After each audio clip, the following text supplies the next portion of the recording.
सेठ था, उसकी यहाँ पर अटूट संपत्ति थी। जहाँ धनाढ्य लोग होते हैं, जिनका जन्म धनाढ्य घर में होता है, उनका जीवन अधिकांशतः व्यसनों में डूबता है। जिनका जन्म गरीब घर में होता है, और गरीब घर में होने के बाद जो धनाढ्य बन जाते हैं, वे पैसे का उपयोग समझते हैं।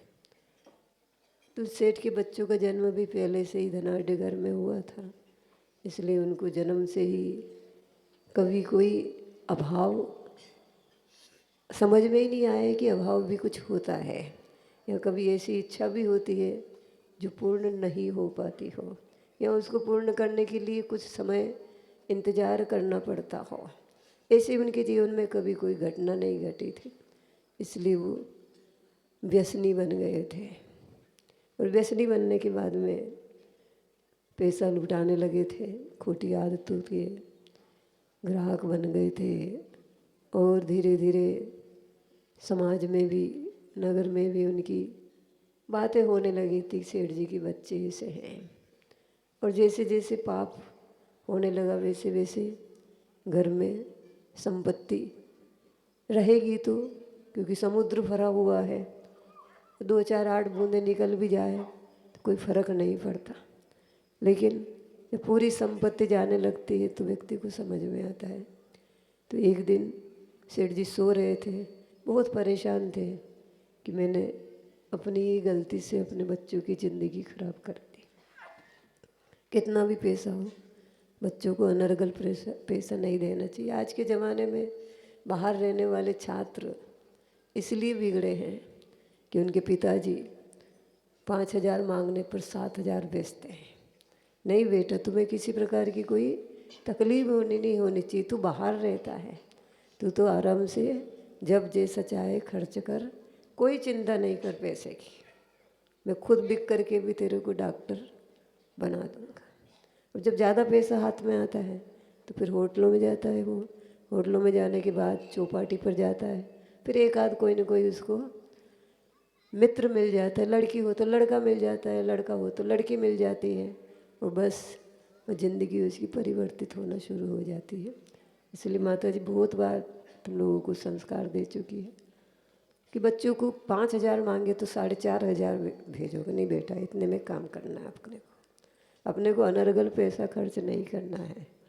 और वो सेठ सो रहा था, बहुत चिंतित था कि मेरे बच्चे व्यसन में पड़ गए, अब मेरी ज़िंदगी का और मेरी इज्जत का क्या होगा। और धीरे धीरे चिंता करते करते भी उसको नींद आ गई, और नींद में उसकी लक्ष्मी आई। लक्ष्मी जानते हो? जानती होगी?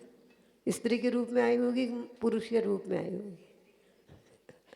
लक्ष्मी आई थी। लक्ष्मी की फोटो देखी होगी तुम लोगों ने, बैठी होती, खड़ी होती है, खड़ी होती है। खड़ा है आदमी, मतलब कब भाग जाएगा कोई विश्वास नहीं। हमारे पास भी कोई आते खड़े रहते तो हम सोचते कब इनको जाने की प्लानिंग होगी। तो वो लक्ष्मी आई, और लक्ष्मी ने कहा सेठ जी अब मैं जा रही। कि क्यों? कि नहीं, अब तुम्हारे बच्चे व्यसन करने लगे और घर में पाप होने लगा, मैं पाप के साथ नहीं रह सकती, मैं तो पुण्य की दासी हूँ। जिसके पास पुण्य होगा, जिसके घर में धर्म होगा, उसी के यहाँ पर मैं रहूँगी। और सेठ जी की नींद खुली, वो पूरा सामने दिखने लगा कि अब मैं कंगाल हो गया, मेरे घर में लक्ष्मी जाने वाली है। रात को मुझे सपना आया था, तो उसने अपने मित्र से कहा कि मेरे को ऐसा सपना आया कि लक्ष्मी जाने वाली है, क्योंकि मेरे बेटे व्यसनी हो गए। तो उस मित्र तुम्हारा जैसा होगा। उसने कहा चिंता काहे को करो, तुम थोड़ी पाप कर रहे हो, तुम पाप नहीं कर रहे हो, बंटवारा कर दो, टेंशन खत्म। चारों बेटों का और एक तुम्हारा, 5 बंटवारे कर दो, तो 4 पापी है, सो चारों की लक्ष्मी जाएगी, तुम्हारी लक्ष्मी तो तुम्हारे घर पे रहेगी। तो सेठ जी को बात समझ में आ गई। उसने चारों बेटों को बुला कर, बेटा अब अपने धन का बंटवारा कर देते। कि क्यों? कि आज मेरे को लक्ष्मी आई सपने में, और उसने कहा तेरे बेटे व्यसनी हो गए हैं, इसलिए मैं अब तुम्हारे घर में नहीं रहूँ।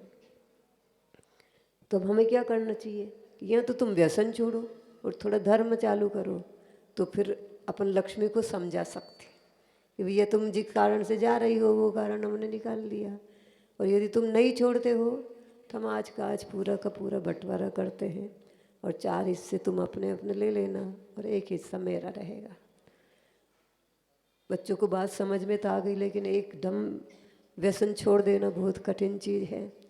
शराब भी पीते थे, गुटखा भी खाते थे और दुनिया भर के कर्म वो करते रहते थे। तो पिताजी ने कहा बंटवारा तो हम करेंगे, और 5 बंटवारे हो गए। सेठ जी ने 6 दिन तक बहुत दान दिया, बहुत दान दिया। दान दे दे करके उसकी संपत्ति घर में नहीं के बराबर बची। और बच्चों ने भी सोचा कि ये सत्य हो सकता है, पिताजी के सपने में लक्ष्मी आई और सच में चली जाए। तो उन्होंने भी धर्म करना चालू कर दिया और दान देना चालू कर दिया। 7 दिन के बाद फिर लक्ष्मी आई। सेठ जी अब मैं तुम्हारे को छोड़ करके नहीं जाऊंगी। कहा क्यों? कि तुम्हारे बेटू ने इतना धर्म कर दिया और तुमने तो इतना कर दिया कि पूरा की पूरी अपना हिस्सा दान में ही दे दिया। अब तुम्हारे घर में तुम्हें ये भी चिंता नहीं है कि मेरी ज़िंदगी कैसे व्यतीत होगी। तो अब मैं तुम्हारे को छोड़ करके नहीं जाऊंगी। और पूरी की पूरी संपत्ति जितनी उसने दान दी थी उससे कई गुणी उसके घर में अपने आप वापस आ गए। तो ये धर्म का फल होता है।